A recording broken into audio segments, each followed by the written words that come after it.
Hi and welcome to Sci-Fi Fans. I'm your host Wayne, and if you haven't done so already, please check out my science fiction novel on Amazon. It's available as either ebook or paperback under my author name of W.A. Blinko. What's it about? Well, it's like this. Pricon, a decorated marine who had won many battles but suffered many losses, was making the most of the new era of peace with his wife. Life on Rakshan, a colonised moon, had finally settled after a relentless war. The Artrons, a predator race, attacked an outpost and the fragile peace begins to collapse. Reluctantly, Pricon would have to take up arms again. He leaves his wife behind for what he thought would be his last mission.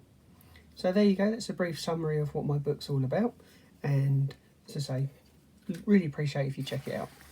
Okay, with that out of the way, let's begin with today's episode, which is all about Raiders of the Lost Ark. If you're unfamiliar with the Indiana Jones franchise, Raiders of the Lost Ark kicked it all off way back in 1981. Its stars include Harisson, Karen Allen, Paul Freeman, Ronald Lacey and John Rhys-Davies, to name but a few. It was directed by Steven Spielberg, written by George Lucas, but the screenplay was by Lawrence Kasdan, and it won none less than 4 Oscars. Raiders of the Lost Ark, kind of like Star Wars by George Lucas, was filmed in Tunisia. And whilst filming, almost everybody come down with food poisoning. One of the few people who didn't, and remained relatively unscathed, was Steven Spielberg. And this was put down to the fact that he didn't eat the food that was prepared while they were on set. Instead, he took his food with him. What did he take? He took cans of spaghetti. The temperatures in Tunisia can get really stifling and hot, and can be very unbearable. So it's no surprise then that the cast and crew were struggling to film Indiana Jones and Raiders of the Lost Ark. The only thing that got George Lucas and Steven Spielberg through the shoot was knowing at the age of 54, David Lean endured 14 months of blistering heat whilst shooting Lawrence of Arabia in 1962. There's quite a lot of fisticuffs in this film, and the sound effect even, that they used to create the sound of the blows landing was actually created by them hitting a pile of leather coats with a baseball bat. During his first day of filming, Alfred Molina was covered in tarantulas. This is also his first credited screen role.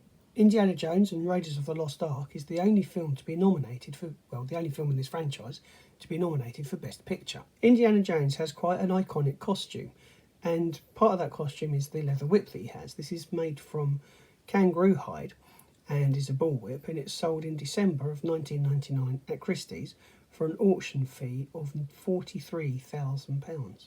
Another part of the Indiana Jones costume that is just as iconic as the whip is his hat. Now, they bought the hat from Herbert Johnson's in London, brand spanking new.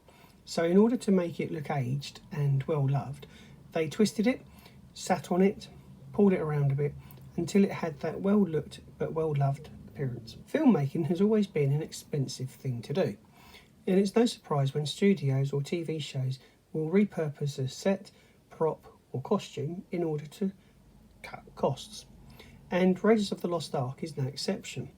For the Well of Souls sequence, this was filmed on the set previously used as the Overlook Hotel for The Shining from 1980. Would you turn down a film presented to you by George Lucas and Steven Spielberg?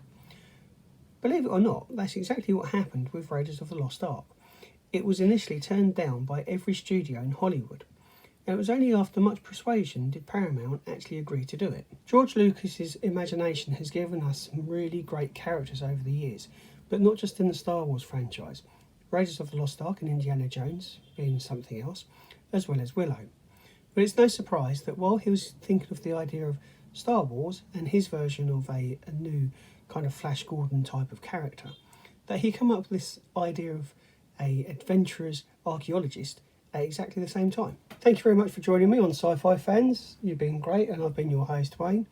And if you want to find out more information for Raiders of the Lost Ark, or you want to listen to the complete podcast, then please don't forget you can download it on all of your favourite podcast platforms, whether that be Apple, Google, Amazon, Spotify, the whole shebang. That's where you can find the rest of this podcast. Thanks for joining in, and I'll see you next time. Cheers.